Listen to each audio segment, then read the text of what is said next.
Sejam muito bem-vindos a mais um episódio do nosso Filocast, que é o podcast que a gente discute assuntos filosóficos de maneira leve e descontraída.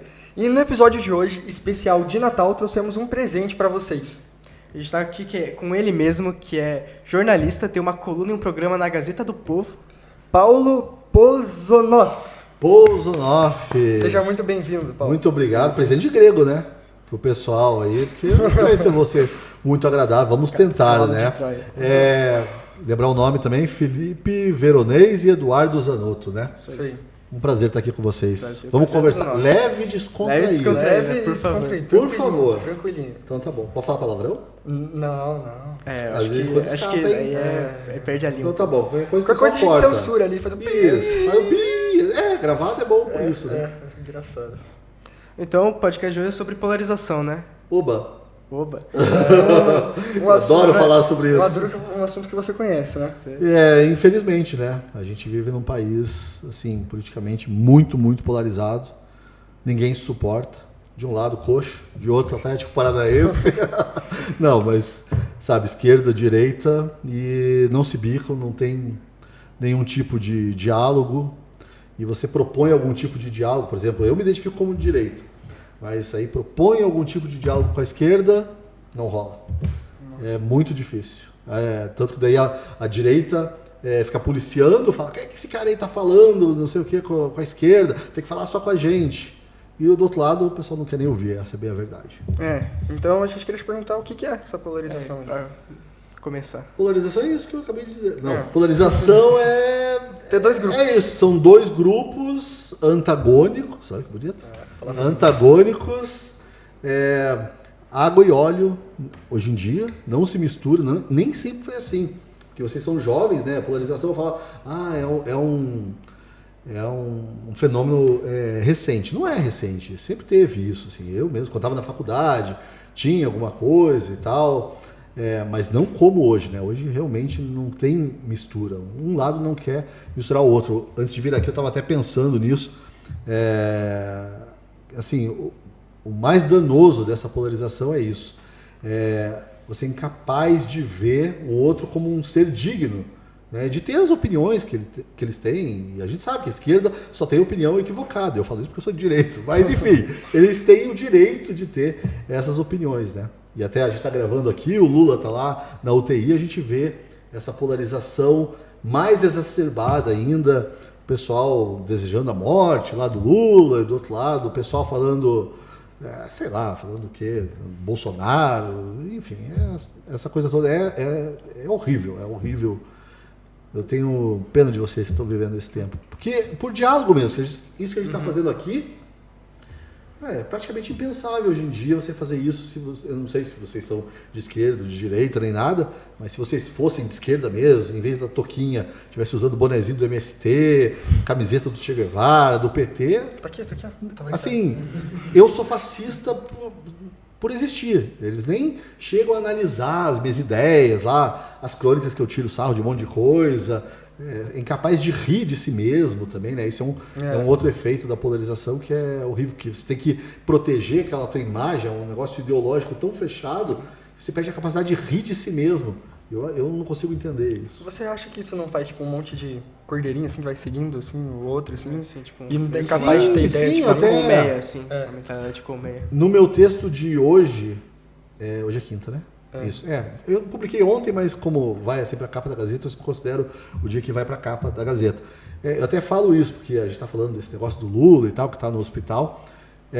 Acho que muito dessa polarização é um jeito que as pessoas encontraram de se distrair das mazelas interiores, entendeu? Então você acha um alvo, um bode expiatório, aquela pessoa, aquele grupo, aquela ideologia é culpada por absolutamente tudo de ruim que existe no mundo, e daí você se isenta. Eu acho que nesse sentido é um pouco cordeirinho, sabe?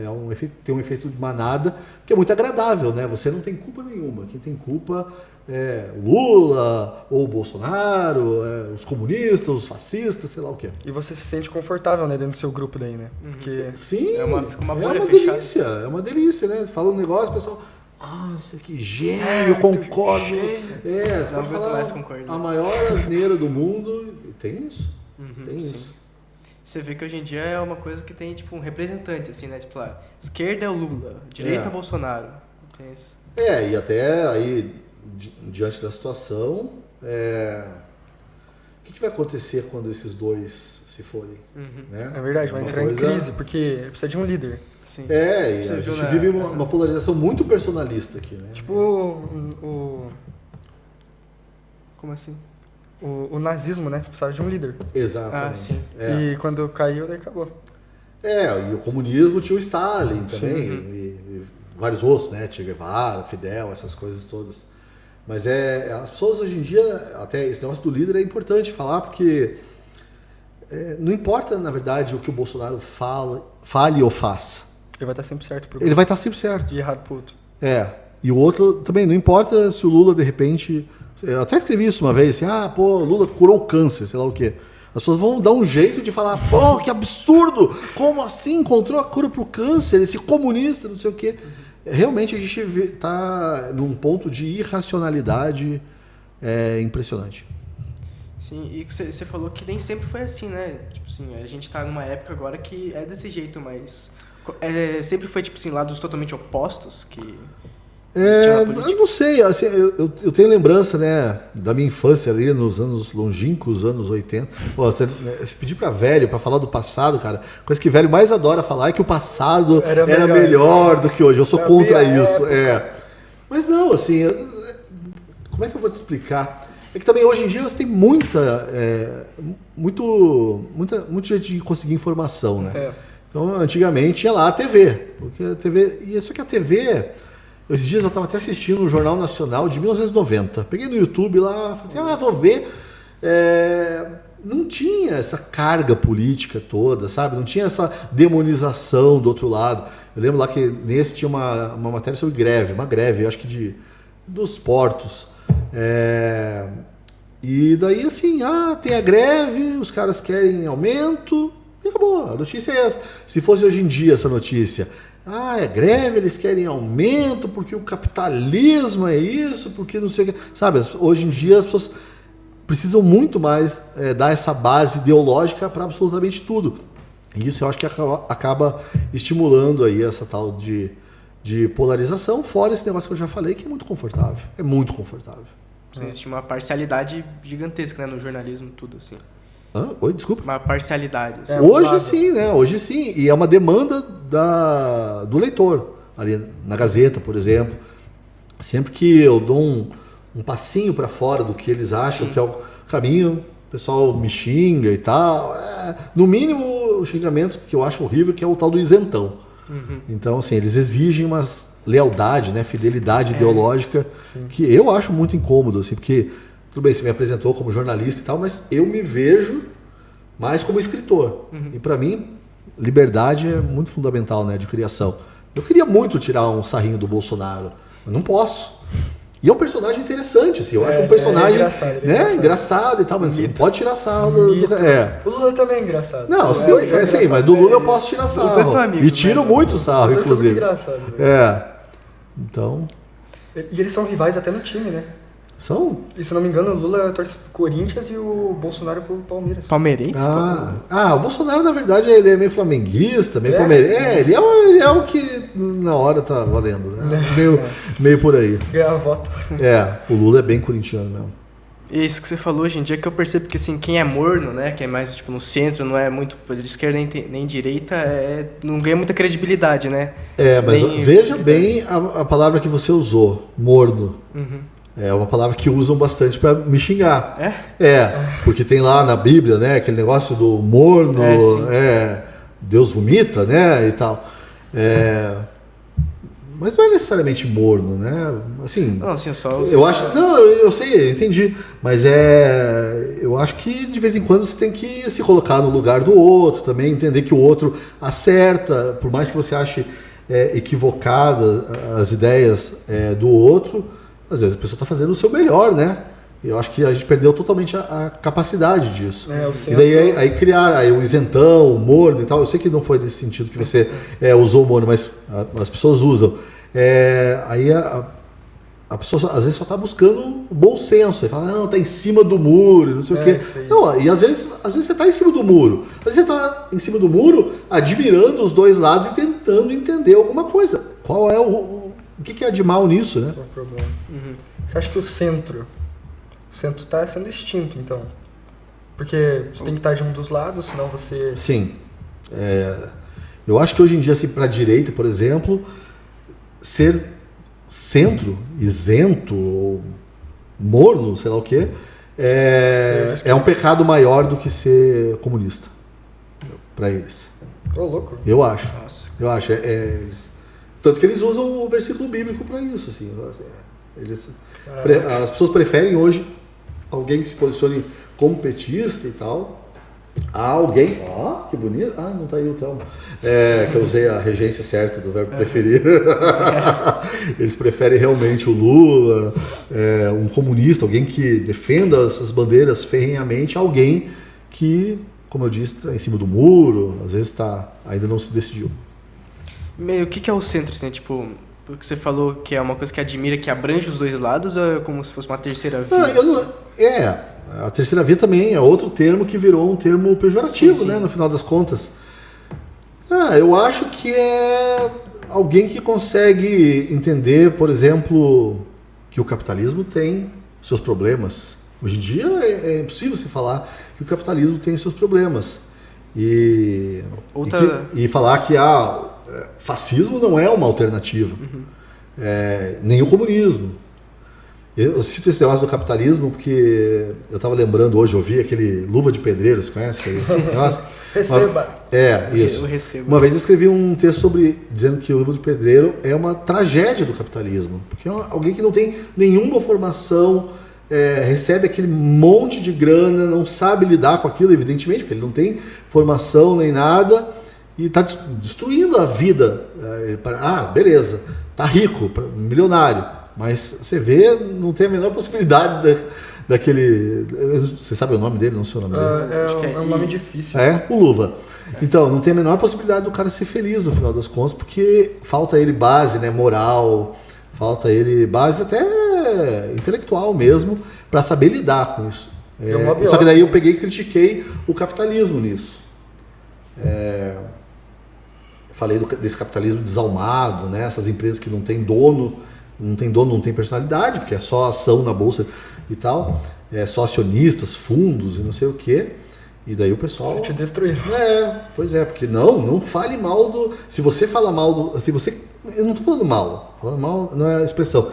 Estou criticando um aspecto do capitalismo. Não, você já virou comunista na hora, não quero papo com você. É assim. Ou tá tudo errado, ou tá tudo certo. Sim. Isso, não tem esses meio termos, não tem nuances. Não tem pontos. Um tá certo aqui, outro tá certo ali. E em tudo, né? As pessoas perderam a capacidade de perceber nuances, assim. E as coisas se sobrepõem, né? Não é só os extremos aqui. As coisas exatamente. Esses dias eu escrevi que eu estava com saudade da esquerda caviar.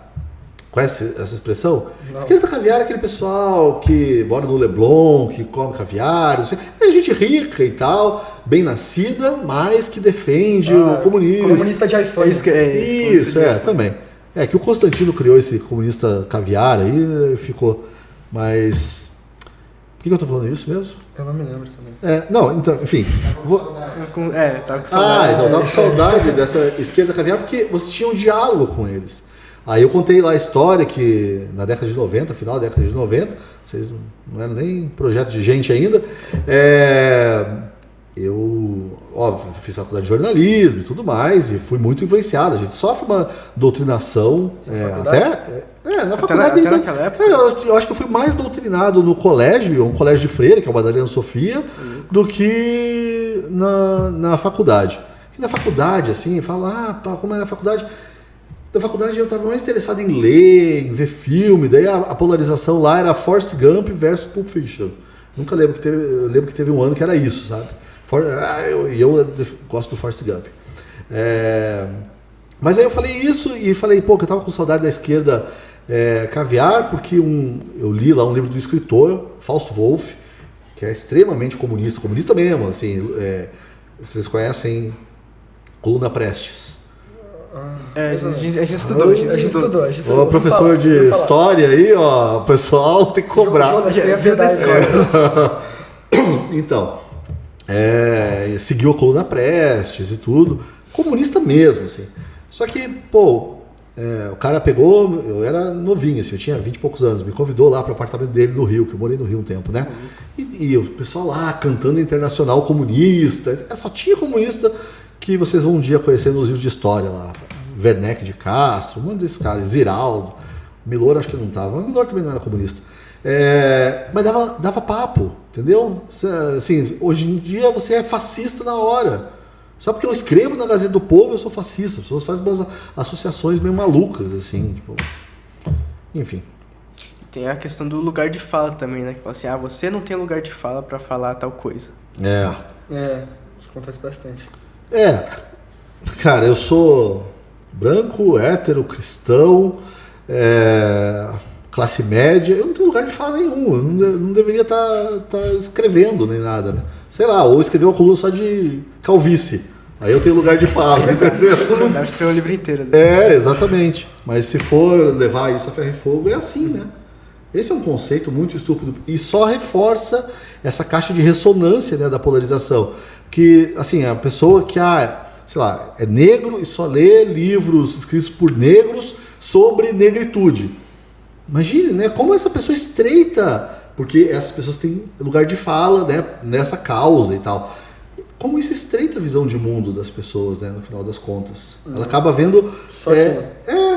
para ela o mundo se resume a uma... exatamente. E, nossa, a vida é tão mais do que isso, né? Mas aí quem tá assistindo pode falar assim, ele fala isso porque ele é branco. Não tem lugar de fala. Entendeu? E dá toda a descredibilidade. Exatamente. Joga aí fora. Pode ter sido o melhor argumento, mas... Exatamente. E foi, cara. Foi um argumento bom. Vamos combinar. Foi um argumento maravilhoso, pessoal.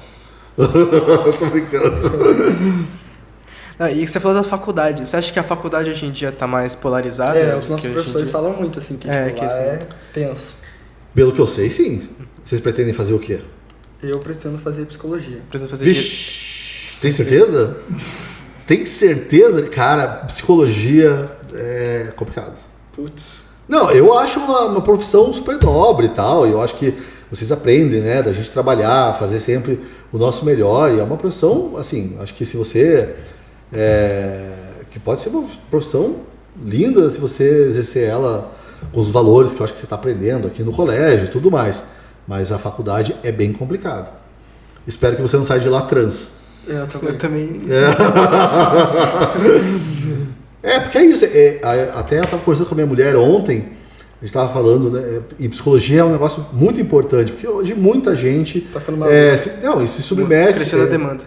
Exatamente. Faz terapia e tal. E as coisas. Eu já fiz muita terapia na vida. E eu só ouvi coisas que hoje em dia vão totalmente contra o que eu acredito, né? Porque você tem que pensar mais em você, menos nos outros, sabe? Essas coisas que imagino que aqui no colégio vocês aprendam exatamente o contrário. Então, assim, é uma profissão que precisa muito de gente com valores. E você precisa de fazer o quê? Hoje eu estou entrevistando vocês, jornalista é foda. Direito, o que você acha da faculdade? Pelo que eu sei... Também, né? Mas aí é uma doutrinação... Humanas toda é complicada. Mas a doutrinação aí é mais política e ideológica, né? Ali é mais o quê? Como é que chama? Moral, de gênero e tal, né? Mas ali rola... E você pegar uma federal ali, vai ter aula com o Fachin, ministro Edson Fachin do STF. Então...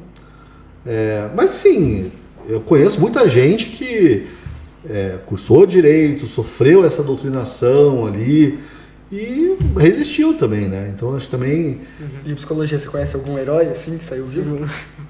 Ou eu vou ser o primeiro? Não, eu conheço um psiquiatra. Vai ser mais um. Você vai ser o primeiro. Você vai ser o primeiro. Vou. Não conheço, cara. Não, eu conheço sim, conheço o Raimundo. Conheço o Raimundo. Daí ele, por exemplo, ele usa a logoterapia? É logoterapia do Viktor Frankl? Né? Então ele usa isso, entendeu? Que é o Viktor Frankl. Ele usa esses valores. Tem saída. Tem saída. Vou te apresentar o Raimundo. Tá bom. É bom. E a polarização é um negócio que, tipo, tá vindo pra não é, tá saindo da política, né? Isso que você falou de... eu vi um negócio que você tem que escolher ou você ou os outros. Não dá pra você... E tá separando muita gente por isso, né? Uhum. Eu não consigo conceber um mundo assim, sabe? Não consigo mesmo. Qual a graça de você, sei lá, sai com seus amigos, todo mundo concorda com você. Não tem graça nenhuma, né? Dá conversa, né? Tu fala uma coisa...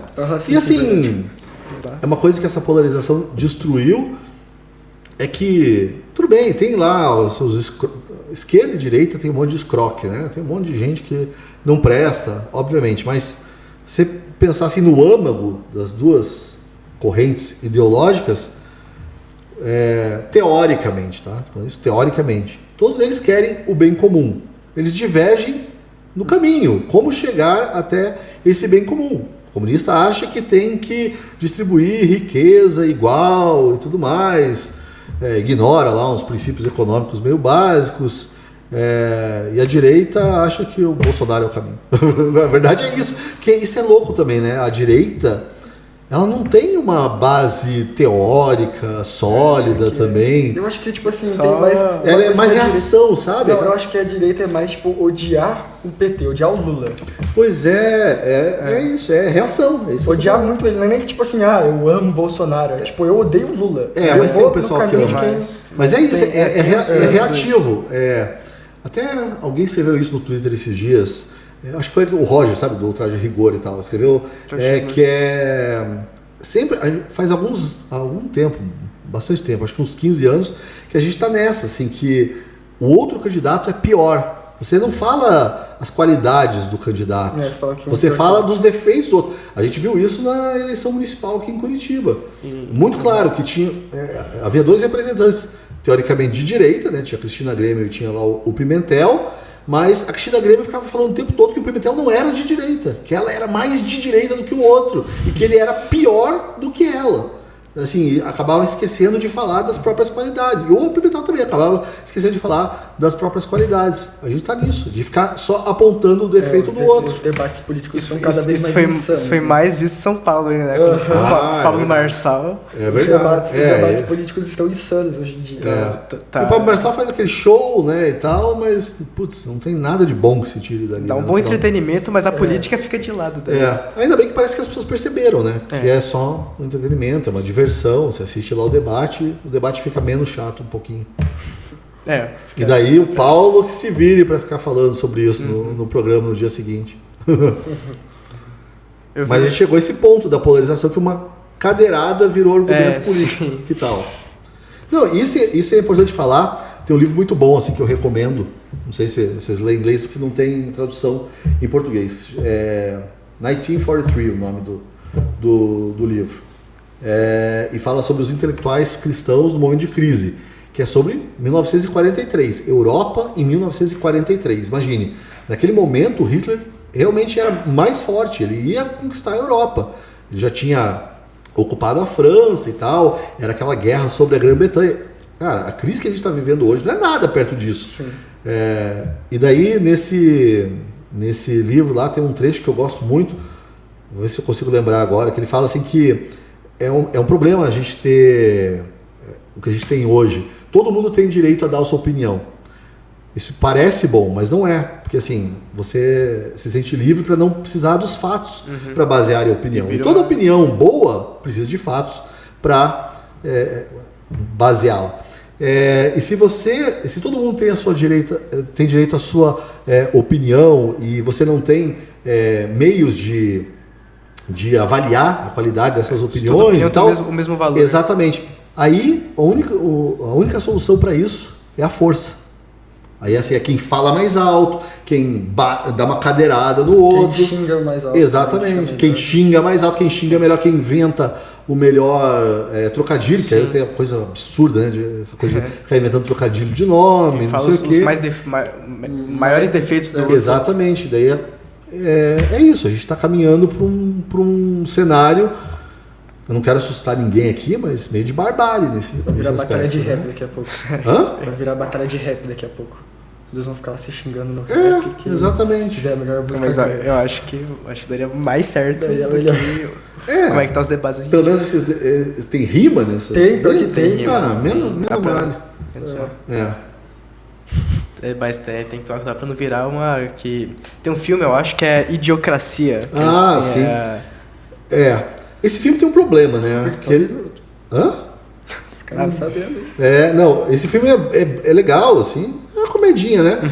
Mas na minha geração, por exemplo, ele virou, falou, nossa, Idiocracy, não sei o quê, previu o que a gente estava acontecendo hoje. Bem, beleza, mas ele tem um problema ali que eu acho que é um discurso muito eugenista.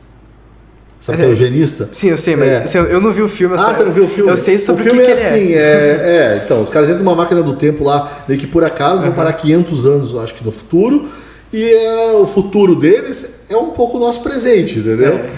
Só o pessoal comendo, comprando, jogando videogame, só que o problema desse filme é a eugenia, porque eles partem do pressuposto de que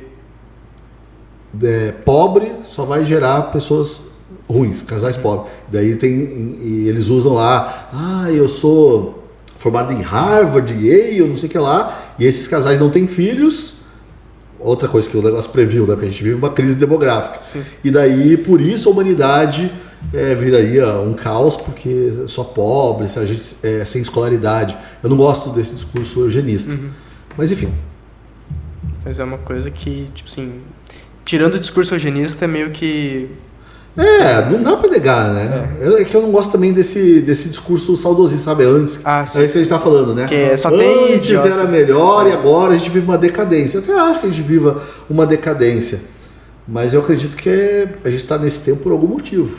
Então é aqui que a gente tem... Não pode ficar reclamando, falando que antes era melhor. Tem que fazer alguma coisa agora para melhorar agora e melhorar no futuro, né? Eu não gosto desse olhar assim nostálgico pro passado, não. Mudar alguma coisa, né? Que senão... E é uma desculpa meio preguiçosa também, né?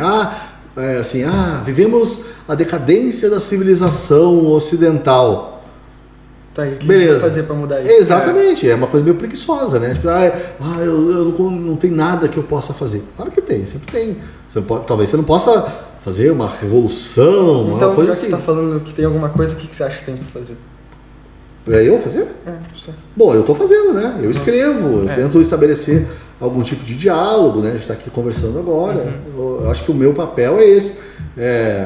Apesar de eu falar bastante de política na Gazeta, eu coloco humor. Eu acho que as pessoas têm que voltar a aprender a rir. Eu sinto uma pena homérica da geração de vocês. Hoje em dia a TV aberta, por exemplo, não tem humor. Eu não consigo, entender isso hoje em dia e as pessoas perderam a capacidade de rir de si mesmas. Então eu estou fazendo isso, estou fazendo as pessoas rirem, estou fazendo as pessoas refletirem. Hoje na Gazeta do Povo eu escrevi lá sobre o Lula, né? Tá na UTI e tal, mas eu falei para o pessoal, por que você está pensando e desejando a morte do cara? Será que você não está se distraindo disso? Eu tento propor algum tipo de reflexão. O meu papel é esse. Eu já desisti de tentar mudar o mundo inteiro numa, canetada, sabe? Não vai acontecer. É uma coisa que está cada vez mais difícil, né? Você tentar propor diálogo e, tipo assim, mudar a cabeça assim, das pessoas. Mas não, eu acho que tem. É só a gente... Eu acho que nessa era de tudo é viral e tal, as pessoas tendem a acreditar que só o que alcança milhões de pessoas é que tem efeito. E não é assim. Acho que um aqui, outro ali. O Guilherme Cunha, que já esteve aqui, né? Sim. Ele falou isso, você tem que criar círculos cada vez maiores, né? De gente virtuosa, espalhando a virtude e tal. E tem que esperar por isso. Mas realmente agir localmente. Agora, nós vamos pro nosso quadro especial. Vixe, eu não estou preparado para isso. O nosso quadro... Qual é o nosso quadro, Noto? Quadro, você não tem um nome ainda, né? Tem um nome? Claro que tem. Não tem um Quem nome. disse essa frase? Vixe, eu sou Esqueci. péssimo nisso. Então é o seguinte, a gente vai te falar uma frase e vai te dar duas opções de quem disse essa frase. Então tá bom. E daí você tem que acertar. Tá bom, Quem que disse ela? vamos tentar. Tá bom, Zanoto? Vou passar vergonha, hein? Não, Não estava duas frases. São duas, preparado tá? para passar Se vergonha. você for bem, talvez eu pegue mais uma aqui. Ah, então tá bom. Mas calma aí. Se for frase de, sei lá, Jay-Z, essas coisas, eu não sei. Eu não acompanho isso. Jay-Z não vai ser, vai ser... Não, é um pouquinho mais... Eu sou velho, pô. É um pouquinho mais... Você vai ter que escolher entre uma personalidade, uma celebridade e um filósofo. Ah, então tá bom. Vai. Pode ir, Sam, você começa. Somos insignificantes. Por mais que você programe sua vida, a qualquer momento, tudo pode mudar. Quem disse essa frase? Ayrton Senna ou Friedrich Nietzsche? Vai ser boa, hein? Cena. Certa resposta! Caraca, você lembrava dessa frase dele ou você só fez por eliminação? Não, eu acabei de assistir a série do Senna e eu acho que tem cara de Tem Senna. cara de cena, tá. A próxima. Quem disse essa frase? O mais precioso de todos os bens é o poder sobre nós mesmos. John Locke ou LeBron James? LeBron James. Errada resposta. Que Locke esse Locke, né? Vocês não conhecem essa gíria, Locke? Locke que tá malucão, né? Malucão, que tá malucão. Tá, então os outros faz mais uma aí. Mais uma aí. Mais uma só? Putz, Mais uma. Essa do... Calma aí, deixa é eu isso, fale a Não, resposta. quase que eu falei a resposta. Tá bom, deixa que eu faço então. Faz. Quem disse essa frase? É a perda que nos ensina sobre o valor das coisas. Rodrigo Faro, conhece? Conheço. Ou Schopenhauer, conhece também? Conheço. Bom, eu chutei duas celebridades, agora eu vou chutar o Schopenhauer. Certa resposta! Mas ó, foi por lógica, eu não tinha a menor ideia. Foi bem. Ah, então tá bom. 2-1. 2-1. Exatamente. É 2-1. Então, agora você vai ajudar a gente a fazer uma coisa muito importante aqui, tá? Tá. Pedir uma coisa pra todo mundo que tá assistindo esse vídeo. Eu peço pra vocês que deixem o like, se inscrevam no canal, ativem O sininho. o sininho das notificações e até o próximo E episódio. compartilha também, compartilha. Ah, e com todos os seus amigos. Verdade, esqueci disso.